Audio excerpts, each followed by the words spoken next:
Now, it's not that long ago that I did some plane spotting at London City Airport, one of my favorite airports to do some spotting because the location is just very unique. But now I have the luxury of not just being able to look back at my recordings from the real airport, but I can also visit the airport whenever I want in my own home.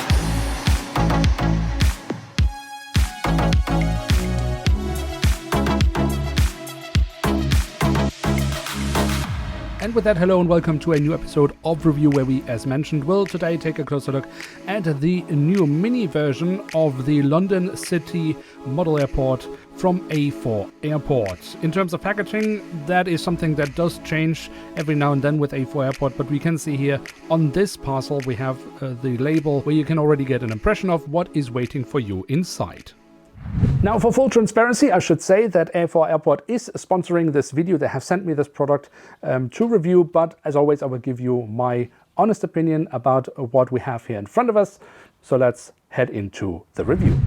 And here it is, the new London City Airport setup of A4 Airport, a replica of the real airport, or at least a very close resembling looking setup of London City Airport from A4 Airport. And you, of course, as an avid viewer of this channel and someone who, of course, will also follow what A4 Airport is up to, will know that the London City setup is something that they have had in their lineup for quite some time. And with that, they used to have two versions of it. One, as we see here, in a paper cut version, and then they had what they called basically their premium version of that, where you had some pre-built ready-made buildings. Now, the bad news is that is not available anymore.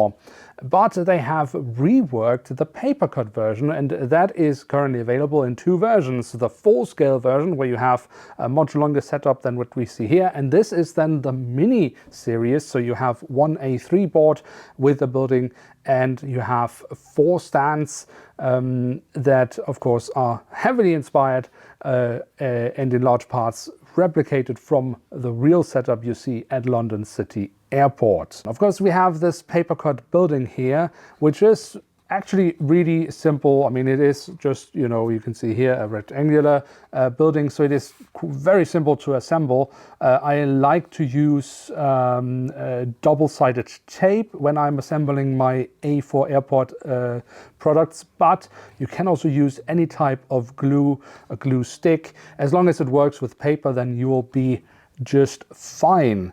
What I can say is, I mean, the assembly here, this really didn't take long. You should always spend some time, don't rush it, because the cleaner you cut, the better the end result will be. The challenge for me with this actually was, because it is such a long building, to get to bend the paper precisely. But one thing I like to do is that every time there is a joint where you need to bend the paper, I just like to use a precision knife and just ever so slightly etch into the paper along the line where you need to bend it. Be careful with it. If you cut too deep, you will cut through the paper, so you don't want to do that. You just want to basically give it a slight cut into the surface of the paper, because then you can much easier bend it. So that's something I like to do, but I know you guys are very experienced out there, so you will have your very own and proven techniques. Now, one thing they have done, apart from improving the print overall, both on buildings and the board, they have also worked on improving the cut and glue, specifically of the grass parts of the board. Now, I have never really had any issues with any of the grass parts of A4 Airport products, but they have said they have further worked on that. So, hey, why not? That's always good to further improve on products. Of course, one major improvement with this setup is also that you get quite a lot of GSE. Now, A4 Airport has always added GSE to their products, something I've always said they have very much under-advertised, because I think that's a huge benefit to many of their products, because as you see here, you get a full airport. I mean, you don't get the models. Those are from my personal collection. But apart from that, everything you see here, you get in the set. And you can actually get way more, because I was a bit lazy, so I didn't cut all the GSE, but I mean, you get fire trucks. So you get, for example, you have 4 stands, you get 4 fire trucks. Something I really like is you get GPUs and even though they're tiny, you get 4 of them, so you have a GPU for each stand. Something we often see missing in people's setups are GPUs because they're just not that available. Here you get plenty for your setup. We have follow me cars, 4 of them. We have small trucks, 4 of them. We have fuel trucks. We get, I think, 4 of them as well. And some service trucks, there are also 4 of them. And we have, I think it was up to 7 stairs. So yeah, you get a full setup. You have everything you need to display. Of course, you can always add more, but just with this setup, you don't just get the plate and the building, but enough GSE to make a really lovely setup when you then add your own plane models to it. Now, one thing I have been very curious about is actually the stairs. Now, this is, of course, all things that you assemble yourself. These are paper cut GSE. And yes, it can at times be a little bit fiddly. That's kind of natural when it is this tiny, but again, just take your time. Don't rush through it. Make precise cuts, and as I said, maybe edge just slightly the corners that need to be bent, and then you will have a really nice result. But the stairs in particular, that's something I want to talk about, because these are the stairs. We have seen these kind of stairs in many of their products so far. And actually on the base of the stairs, it says A320 737. So that's what they have been designed in. But with the instruction manual on this setup, they actually talk about that they also will work perfectly with, for example, the Embraer 170, 190, and so on. And that's important for London City because, as we know, at least currently, there are no A320 flying into London City. They are currently expanding the airport, and I think that's an aircraft type they want to facilitate in the future. But for now, the largest aircraft coming into the airport is the Embraer E95 E2. But from the height, that should be pretty much the same as the 95 E1 and 90 E1, which we have represented here in our setup. So, do these stairs work with the Embraer? They say it in the manual, but on the actual stairs, when you put them together, it says A320 737. But if we put it here at the Embraer, it works perfectly. So yeah, brilliant work here. The stairs work perfectly with the aircraft type. It would have been strange if they hadn't, but I think it was worth testing out because so far, it's only been specified A320 and 737 on the product itself. Of course, they don't need to now change the print on this, but it was just a little thing I was wondering about. Maybe it will not work, but it does, so that's really nice. Now, real-life airports are always lovely to replicate. I think when you can have a little setup at home, which maybe features your favorite airport. As I said, I've been doing spotting at London City Airport quite a few times, and I was only recently there. And yeah, having this as a scale 500 replica is really cool, but it does also come in scale 400, both in the mini version as we see here and in the full version. And they also have a scale 200 version of this, which is basically what you see here, but in scale 200, so on a larger plate, but pretty much the setup in scale 200 as well. So loads of variety here to choose from, the mini version and the full version in scale 400 and 500, and then one version, which is basically this mini version, in scale 200 as well. Now, in terms of print, what I also like to mention is just, again, the high quality, but also just the amount of details that they actually add to the board.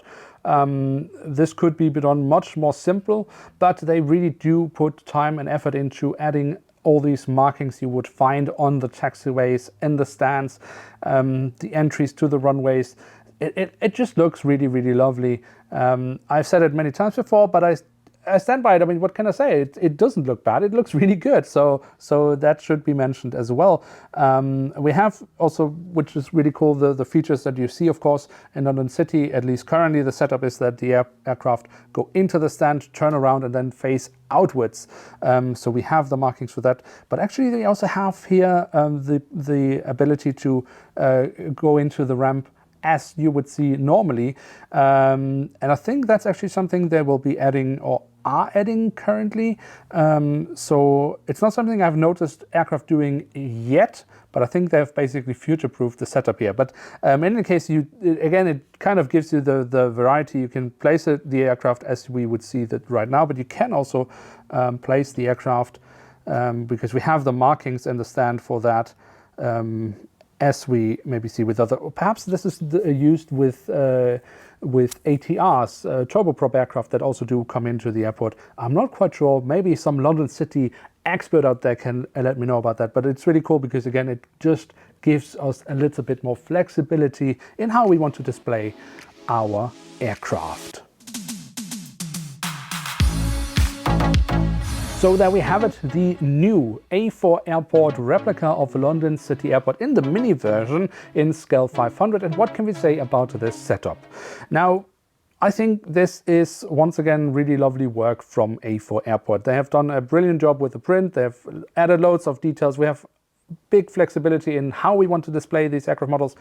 All good stuff, and we get a ton of GSE, definitely enough to fill out these 4 stands with a lot of life. I think the only thing maybe GSE wise missing would be some small cargo crates or containers, although most of these aircraft types wouldn't really use containers, but these kind of small wagons where you have luggage in it, I think they're too tiny to actually be replicated in paper cut. But maybe some small containers that aren't much bigger than, for example, the GPUs that we get with the set, to add next to the aircraft models could be a lovely little thing. But I mean, for that, you could also just buy the paper cut GSE sets that they have. They have a wide range there, and that way you could add more to it, and they're really cheap. So it's not a huge financial burden to add a little bit more if you wanted to do that. But yeah, as I say, you do get really a lot of GSE for this tiny little setup. I think one little wish I have when I think about this, and I don't know if it would be too complicated or too much to ask for, but they of course currently have this mini version and then the full version. And I can imagine someone maybe starting off with the mini version and then later down the line think, you know what, I have found a little bit more space and I could actually now facilitate the full version. And then it would be really cool if there was the option of basically just buying the missing parts, so you could have the full version without having to buy the entire full version, but, you know, as I say, just add the missing parts. That's currently not something that is available on the website, and I don't know if they have any plans on that. And again, it's just, you know, a little extra rich just for those who have maybe started off with the mini version and would like to convert to the full version. And I don't know if it is even feasible to do so, but that was just a little thought I had that could be really cool. But the set itself, I really don't really have much to criticize about. I mean, we get so much for our money here, so that's, I think, a really good deal. But it could get even better for you, because right now there is a special discount when you are ordering this set or any other set on the A4 Airport website. You can get a 10% discount when using the code Bongo Planes. So this is the perfect time, if you should be interested in any A4 Airport products, to check them out on their website. Now, that's really all I had to say about the setup. What do you think about the new London City setup from A4 Airport? Have you ever done some spotting there? Could this be a setup that would work for you? Let me know in the comments section below. And of course, if you like this type of content, then be sure to leave a like. That really does help out the channel. And if you're new around here, you're always welcome to hit subscribe. With that, thanks so much for watching. Hope to see you soon again. I'm checking out, and bye.